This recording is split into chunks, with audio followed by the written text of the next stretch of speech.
morning. Hope you're doing well. Wanted to share my experience this morning as the sun's rising just over there. And sitting on the beach here at a little bit of a resort. I was laying in that hammock here in Key West, Florida, and wanted to share an interesting phenomenon, which is that as soon as I got to Key West, as soon as we literally crossed the bridge, I felt like this heavy weight of energy. And I quickly realized that it was because the last time that I was here with my ex-girlfriend. I made a video, months ago about how I was getting over that. Last time I was here was that, so now I look around and I see ghosts of her everywhere. And I thought I was very over her, and all of a sudden it's like this old thing triggers back up. This old thing wakes back up inside of me, and it's painful, and it's scary. And as soon as I crossed the border into Key West, I felt like, man, a longing, a lack, an emptiness. I'm missing her. I missed the crap out of her. And so much so that I felt drawn to this coffee shop. There's one specific coffee shop that we went to together. I think it was 2 years ago we were here.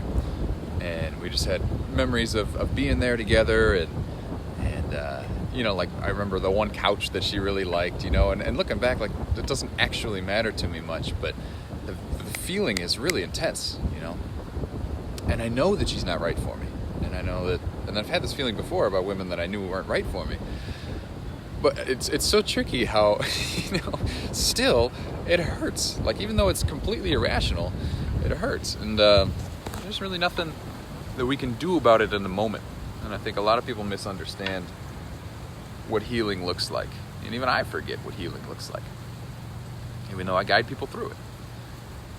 But I recommend you take a look at how physical wounds heal. When you cut your leg or your arm and you want it to heal, what do? You put a Band-Aid on it. Neosporin, whatever, you treat it, you acknowledge it, you see it, you totally feel it. Put a Band-Aid on it, and then you kind of let it be, right? And then time heals it for you. But for me, for the emotional side of things, a lot of us, man, see, it's coming back up. Here it is. A lot of us want to just keep putting a new Band-Aid on, like keep looking at it, keep staring at it, keep like focusing on it, setting goals and setting intention, and like going to meetings, or force texting the person if you're not with them anymore.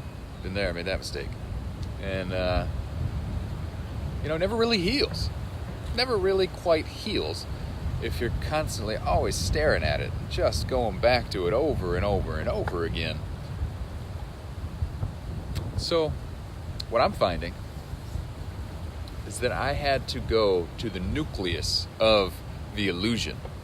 By that I mean, man, in my mind, that relationship, when I'm very rational, that relationship was like dysfunctional.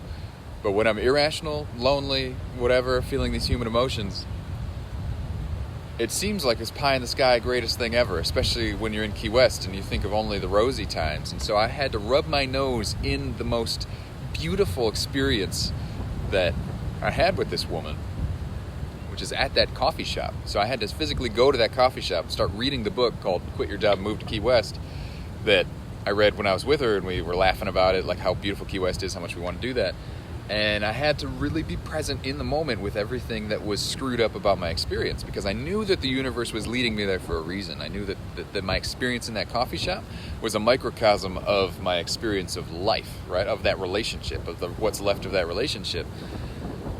And the barista was kind of a jerk. They had like a $6 minimum to use Wi-Fi, just kind of like didn't feel like I belonged there. Like if I was really paying attention, because the universe is always giving you signs.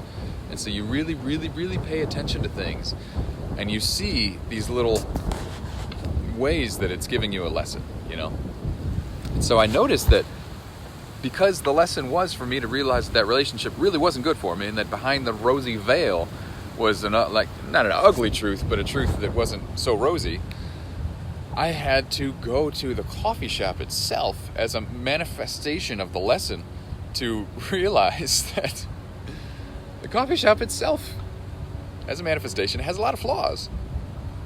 It's beautiful, of course. The food, is nice, but it's overpriced. And, there's a $6 I don't use Wi-Fi, and I've never experienced that. And I walk in coffee shops all over, everywhere, and you know, our mind. Here's what's really going on. I feel like our mind wants to attach a name or a person to the loneliness, a person to or I should say, the person to the feeling of completeness when you don't have that loneliness anymore, so that your mind can find a way out of this pain. It's like kind of navigating you out, and the only way it knows how to do that is to label it with a person. Label like pain solution. You are my pain solution. You know, it's not true. The coffee shop isn't your pain solution. My ex-girlfriend is not my pain solution. Maybe a pain pill, but then it goes away. Not a pain solution. And so, what I recommend you do is to realize that the universe might be forcing you into things that are painful because it's asking you to rub your nose. I always think of a dog, like rubbing your nose in the piss, right? To see, like, look, you screwed up. You know, like not like you're not broken, you're not in trouble, but don't do this again. So it has to rub your nose in the puddle of piss, so that you don't make the same mistake over again. And so here I am in beautiful Key West, Florida, the southernmost point of the United States of America, continental United States of America, rubbing my nose in piss. And I'm realizing that even in tropical, beautiful paradise where everybody wishes they could be, humans are still human, and the same human patterns still happen. So you cannot escape it. Don't think that if you move somewhere, everything will be dandy, everything will be fine. No, there will be new problems. And a genius friend of mine pointed out yesterday that single people have single problems, dating people have dating problems, and married people have married problems. Because it's just part of the human experience. You cannot escape your growth. You will always have piss to put your nose in. And there will always be beauty on the other side of doing it. So hopefully that's resourceful to you. I invite you to walk confidently into the painful things that are coming into your experience, and realizing that they're really gifts, opportunities for you to really, really learn. And if they have to do with love, my heart goes out to you because I know how challenging it is, but I'm also feeling how worth it is. Because the person who truly aligns to you, and I think now I'm talking to me, the person who truly aligns with you is out there. And she's going to love you for you, or he, whatever. I'm interested in she's, but if you're interested in he's, that's cool. Have that faith, my friend. You're worthy. Have a great day.